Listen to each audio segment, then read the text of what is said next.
We're rolling, excellent.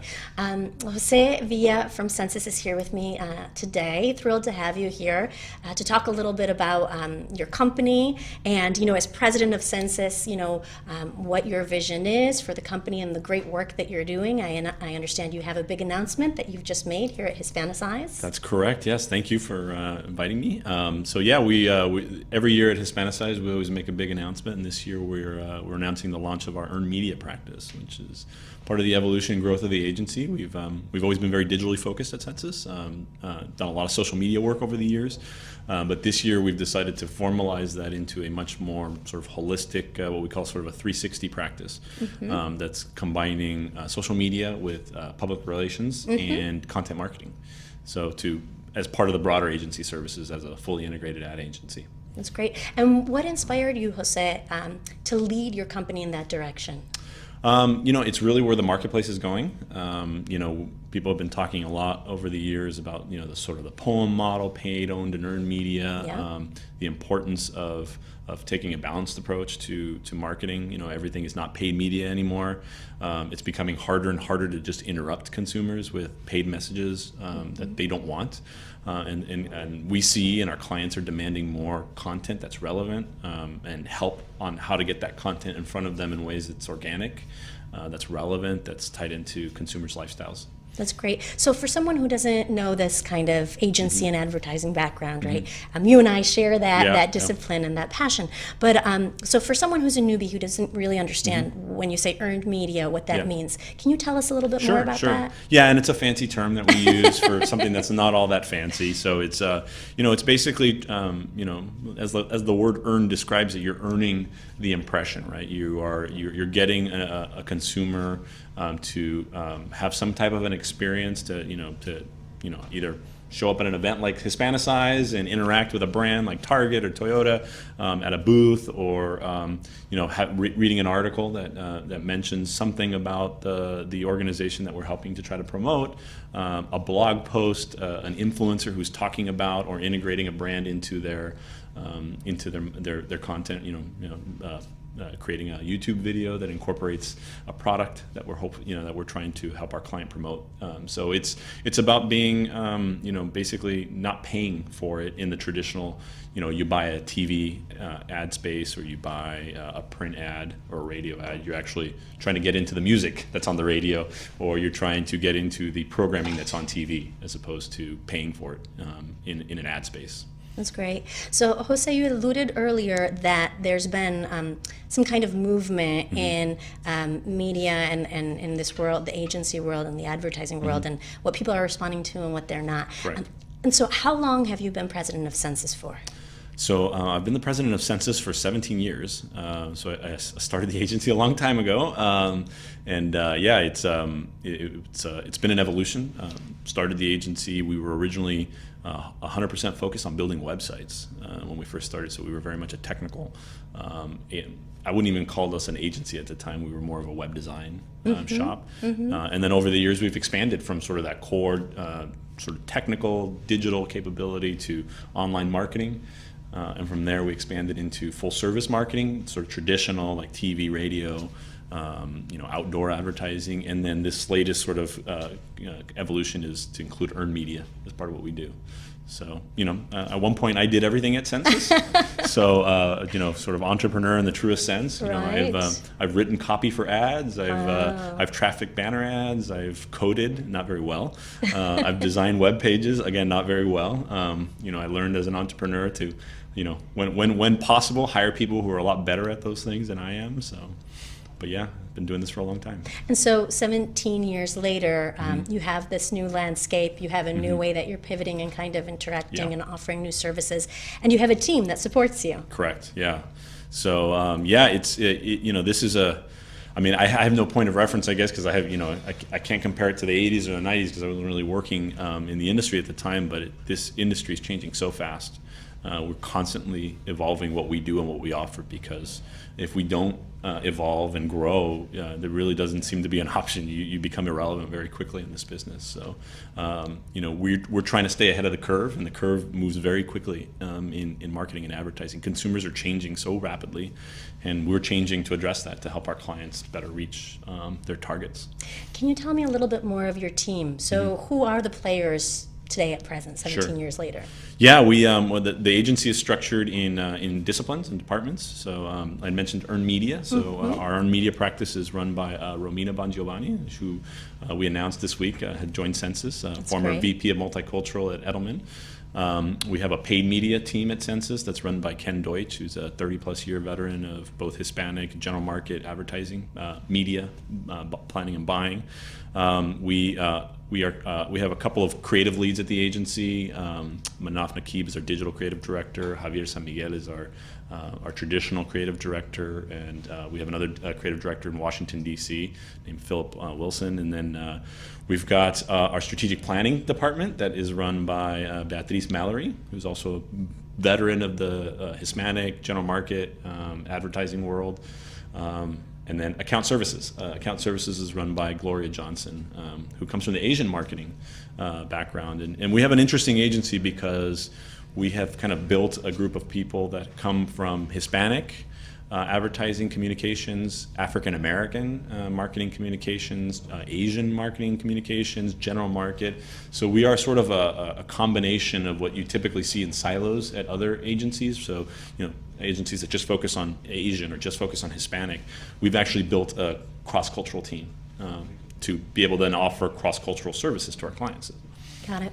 And why do you position yourself specifically in that area? We believe the world is changing. Clients haven't quite caught up to these changes, I would argue. Again, you're innovating and you're trying to kind of stay- at the yeah. front. But tomorrow I'm going to be speaking about Generation Z, which is the newest generation after millennials, which are under 20. And I think they're a classic example of what we see happening in the marketplace, which is they're the most diverse sort of generational cohort in the history of the United States. Almost half of them are non-white, or either are Hispanic, African American, Asian, or mixed race, which is actually the fastest growing segment of sort of ethnicity in the United States. And so we think the model of a general market agency or a Hispanic agency is sort of an antiquated model when the world looked very different than it does now. And I think companies are starting to realize that, but they haven't really changed the way that they market and they approach communications and advertising. We think they're going to sort of realize these changes. We think these generational changes that are occurring are going to change the way that they demand their agencies think. And so we're setting ourselves up for that. We've built an agency that is cross-cultural. We think marketing needs to be cross-cultural. We don't think an Anglo sitting in on the 50th floor of a Madison Avenue, a skyscraper who has had no experience with the African American community or the Hispanic community or the Asian community is the right way to approach the marketplace. And so we are bringing a diverse face to communications and marketing, and we think clients are going to follow us. So. That's great. And here at Hispanicize even, we can see that we as a Hispanic Latino community are, in and of ourselves, very diverse. Exactly. De todos colores y sabores, as we say, right? All colors and flavors. Absolutely, yeah. No, I mean, you walk around Hispanicize and you see what we're describing. I mean, it's an incredibly diverse, and it actually is very fulfilling to me to see that this is not just a Hispanic conference. This is very much a conference that reflects the changing face of America, and it's particularly exciting to see the younger folks that are here.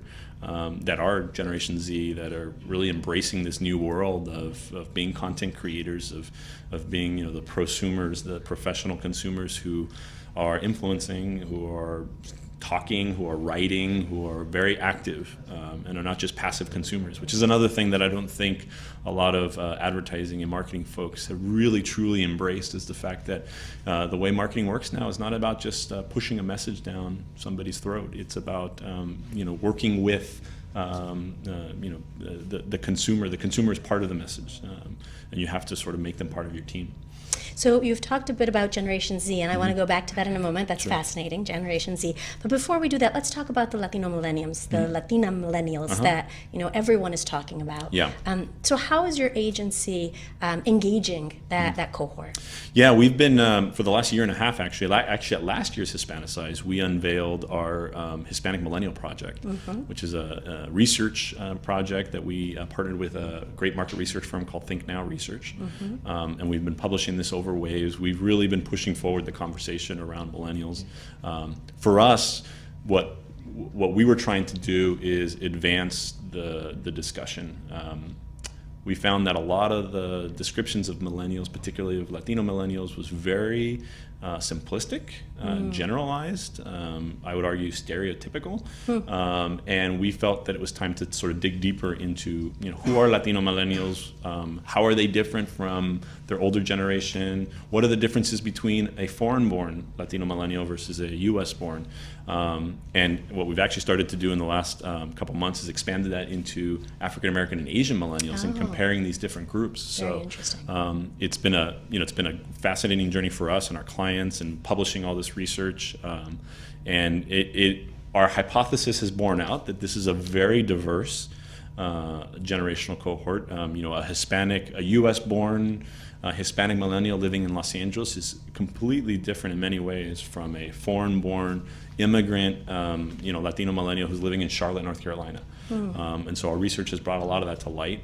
We think has uncovered a lot of great insights that I think are very relevant for organizations, for brands that are, starting to wake up to the fact that, hey, this is the biggest, this is where the money is being spent now in terms of the Hispanic market. They're the new, they're the new big spenders. So, and now they're coming of age. They're starting to buy homes. They're starting to get to that place in their careers where they're making a lot of decisions. And so it's a fascinating group, and it really breaks all these sort of paradigms of what people have always thought about. Oh, Latinos are this. Latino millennials are a lot more than just one thing. And where can people find out more information about all this great work that you've put So together? this study and this research, we've been publishing it for free. It's available to the whole world. You can download it for free at HispanicMillennialProject.com. We've currently done 3 waves, and we're going to do 2 more waves of research. So we've done an introduction to Hispanic millennials. We did one on healthcare, health and wellness, and then financial services. Next month, we're publishing on food, beverage, and alcohol, and then lastly, media and technology. That's fantastic. And I know people are following along the Hispanicize conversation with the hashtag HISPZ15.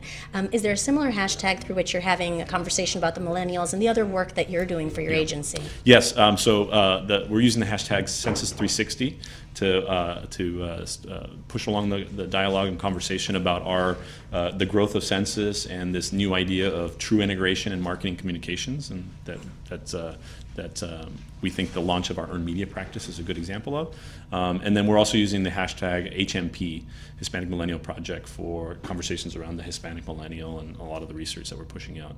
And we're also doing Hispanic HISP Gen Z for the Gen Z conversation that we're hoping to start tomorrow. It's fantastic. And so before we get to the Gen Z piece, you mentioned that you're expanding the Hispanic piece by looking at all other millennials from other communities.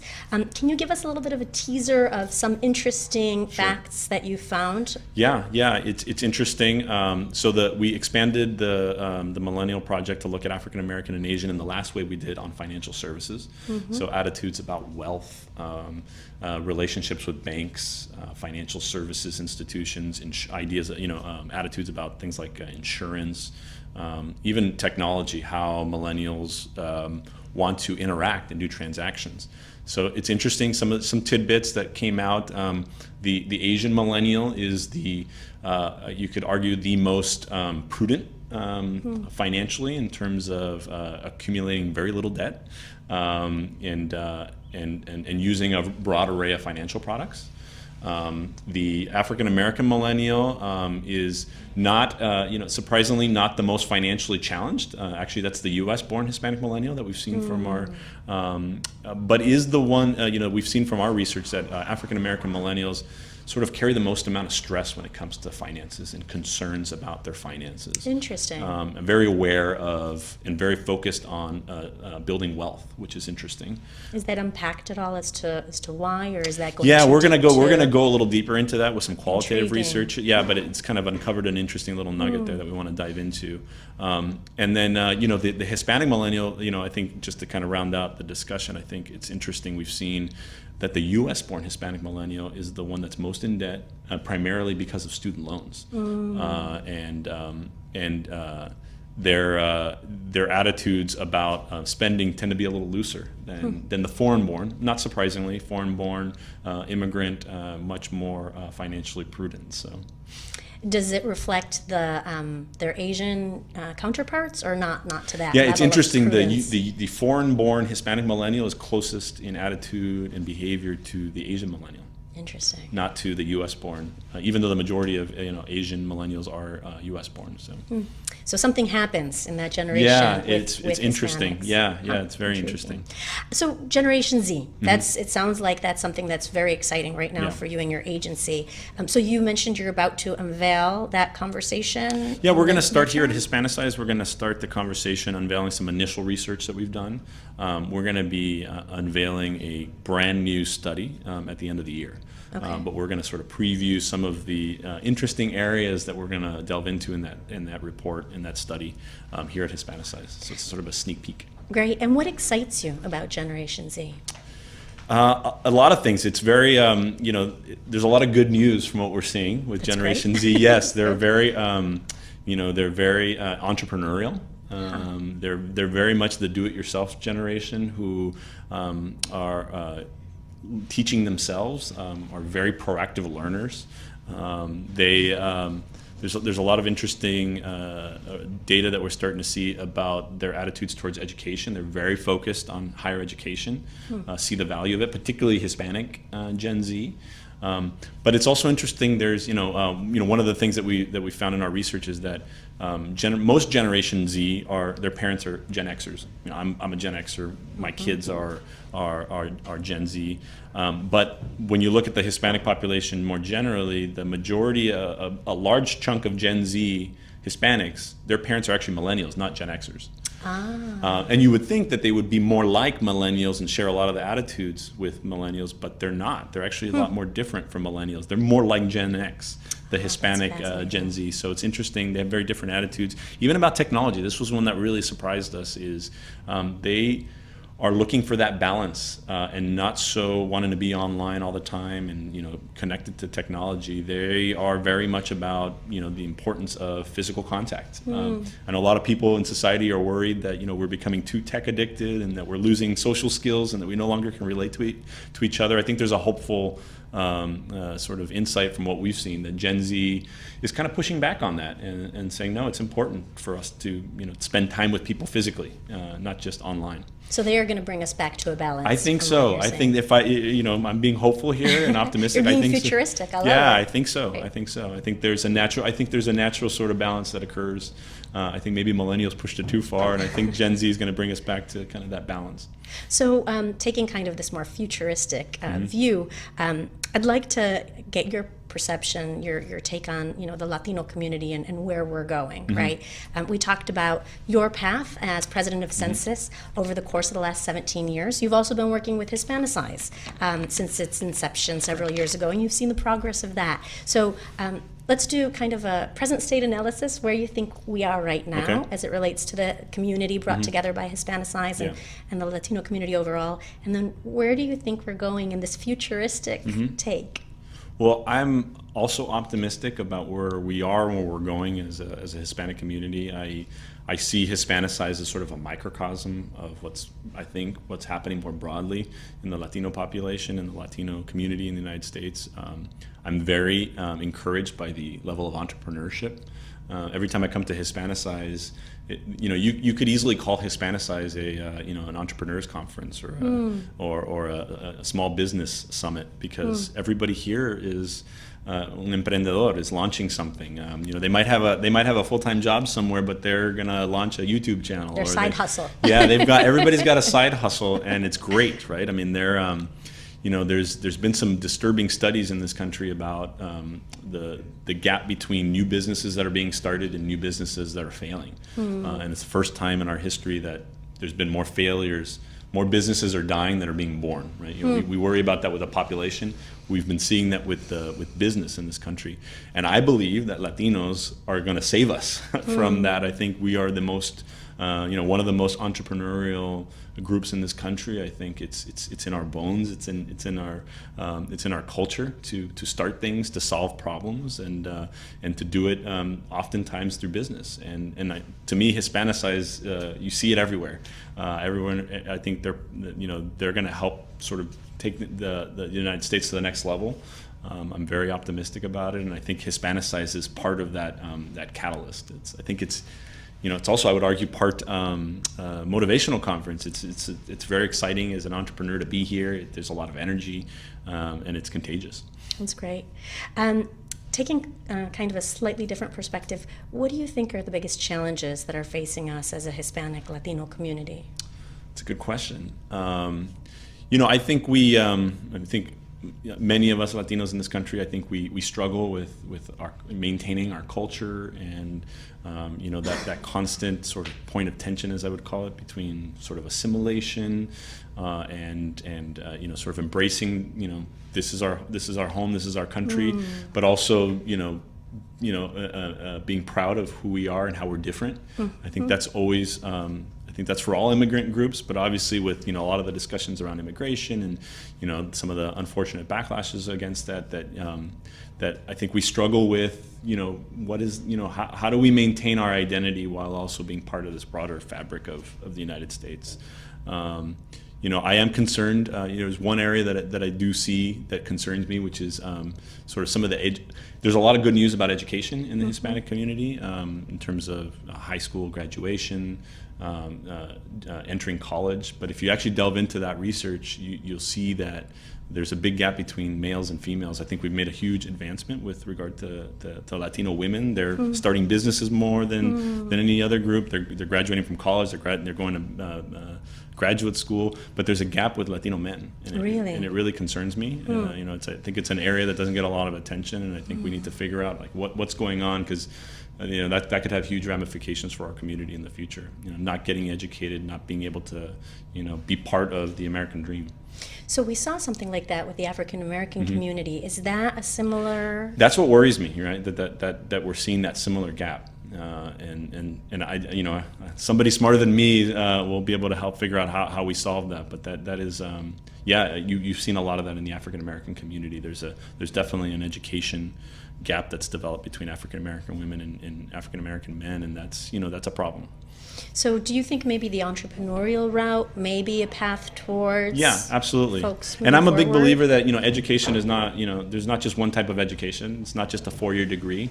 I think as a country we're starting to realize that it's important to for people to learn vocational skills and to learn the skills necessary for the new economy. And sometimes that's not going to a 4-year college and getting into a lot of debt. It's about learning how to program or learning how to be a content creator, and you can do that online. There's lots of different ways to learn.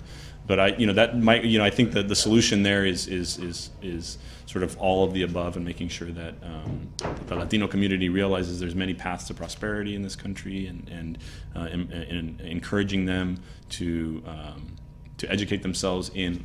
I mean, we're living in this amazing time where you can educate yourself on anything online, or the access is unparalleled. And so I think there's easy solutions. I think there's easier solutions than maybe I might think there would be for that problem.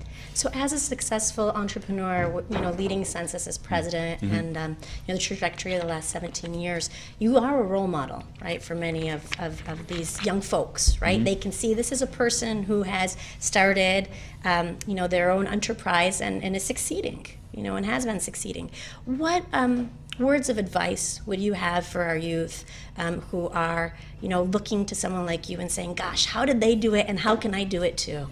Boy, well, I guess for me, I always try to embrace younger, budding entrepreneurs, and give my advice for whatever it's worth. Right, everyone's experience is different, I've found that it's important to come to terms with, embrace your strengths and weaknesses, and sort of be who you are, and realize you're going to be good at some things, and you're not going to be good at other things, and that's okay, right? And you should listen twice as much as you talk. That was some good advice I got from my parents growing up. That's great. You can learn a lot more from people around you, and for me, success in business is about accumulating failure. It's about learning what doesn't work, and being okay with the idea that you're going to fail a lot more than you succeed, and that's how you learn. And sort of tied into that is this idea of just being stubborn. My parents used to always tell me, "Eres un cabezón," and again, that's one of my strengths and weaknesses, and I've embraced it. Hard-headed, right? It's very, Cabezón, yeah, hard-headed. Exactly. So That's great. To be successful, to succeed in business or in philanthropy or whatever it is you want to succeed in life, you have to be stubborn, and you have to embrace failure. That's fantastic. So as you look forward for your company and where you want to move, specifically you've had these kind of unveils. There are some other exciting unveils coming up in the course of the conference.